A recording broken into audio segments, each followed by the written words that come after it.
आता ना बाहेर इतका पाऊस चालू आहे. बाहेर थांब बाबू, छत्री बदल घे. बाहेर ना पाऊस चालू आहे आणि ना 3-4 दिवसापासून आहे ना प्रिन्स मला रोज बोलते मम्मा की चल ना माझे हेअर कट करून आण. मला खूप टीचर ओरडत आहेत, चल ना चल ना चल ना. आता एवढा पाऊस आहे आणि त्याने काय केलं माहिती आहे, मी म्हटलं अरे कुठे तुझे केस मोठे छोटू तर आहे, सगळे केस ओले केले म्हणतो बघ इथपर्यंत येत आहेत. आता चल, ओले झाल्यावर त्याचे केस लांब येत आहेत आणि सुके असल्यावर वर जात आहेत, तर त्याच्यामुळे त्याचे केस मोठे झाले त्याला टीचर रोज ओरडत आहे. म्हणून आता मी एवढं पावसात पण जाणार आहे हेअर कट करायला. हा प्रिन्शू, चला हेअर कट करायला जायचं ना. अरे राहू दे प्रिन्स, ऑलरेडी त्याला खूप पाऊस लागतोय, नको काळजी करू त्याची तू. असू दे. हे बघा आमची तुळस आणि हे सदा फुली, किती क्यूट फुलली आहे. आम्ही आलो चौकात. पाऊस तर गेलाय सगळा पण आमच्याकडे छत्री आहे. बघा चौक, बापरे किती गाड्या आहेत. हा बघा. तर तिथे मी गेले आम्हाला बघून ते भैया आम्हाला सांगत होते की मेरा जो भैया आहे वो अभी गया, जो म्हणजे जो नेहमी प्रिन्सचे हेअर कट करत असतात ते निघून गेलेत. तर ऑलरेडी मी त्यांना भेटून आली होती आणि तेच मला तिकडून त्यांनी सांगितलं होतं की माझं पण तिकडे भाऊ आहे, जा तुम्ही ते हेअर कट करून दे.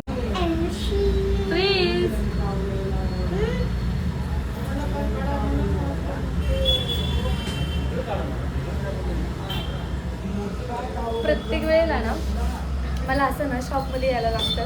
हे सगळे एकदम मेन्सवालं पार्लर आहे. पण प्रिन्सचे हेअर कट करायचे ना, आधी तो लहान होता ना तर तो खूप रडायचा, आता रडत नाही. पण लहानपणापासून कुठलंही मेन्स पार्लर असते मी डायरेक्ट आत येते. काय करणार आहे, ऑप्शन नाही. प्रिन्सला दुसरं कोणी घेऊन येणार आहे ना हेअर कट करण्यासाठी, तर मला यावंच लागतं कंपल्सरी. आणि प्रिन्स तर खूप एन्जॉय करतो आता. आधी खूप रडायचा आहे ना शोना, आता नाही रडत अजिबात. आई म्हटल्यावर आपल्याला सगळं कर्तव्य पार पाडायलाच लागतं. काय लाजायचं, मी कोणाला लाजायचं. मम्मी ऐक, मी तेव्हा 4 वर्षाला होतो तेव्हा किती रडायचो. काटो भैया बोलताय झाले का तुमचं व्हिडिओ शूट, मला का पहिला केस.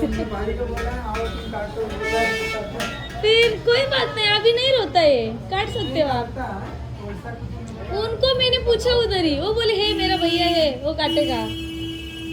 ते म्हणताय मी नाही कापणार ब्रीडचे केस, ते भैया आहेत दुसरे तेच कापतील. ते म्हटलं कापा आता, हा काय रडत वडत काय नाही, तुम्ही पण कापू शकता.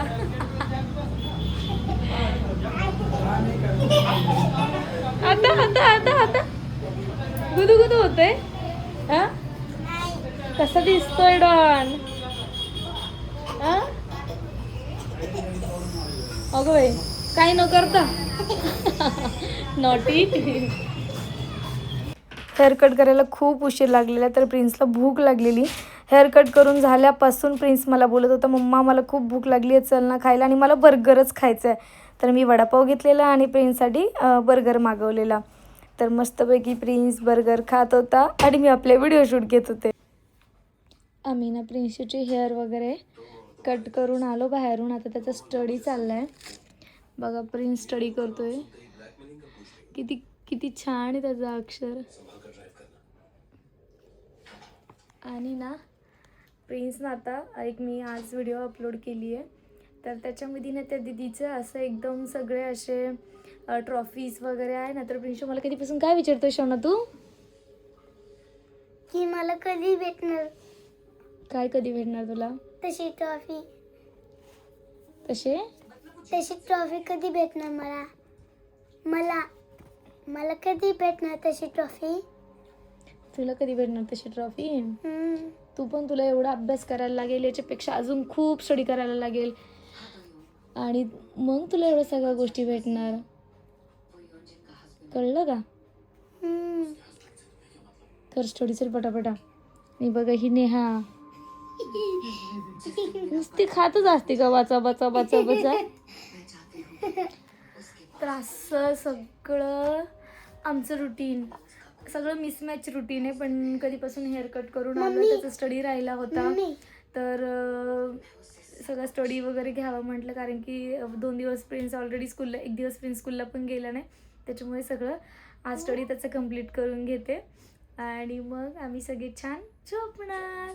प्रतीक्षा तर गेली आहे गावाकडे, तर ती नाही इथे, त्याच्यामुळे तिचं पण तिला सगळं आवरा वगैरे ती करायची तिकडे तिच्या घरी, त्याच्यामुळे ती पण गेली आहे गावाला.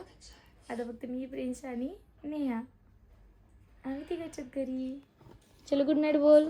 Good night. नेहा खाऊ दे ना. गुड नाईट तरी बोल. Good night. चलो guys, good night, good night, good night. Good night.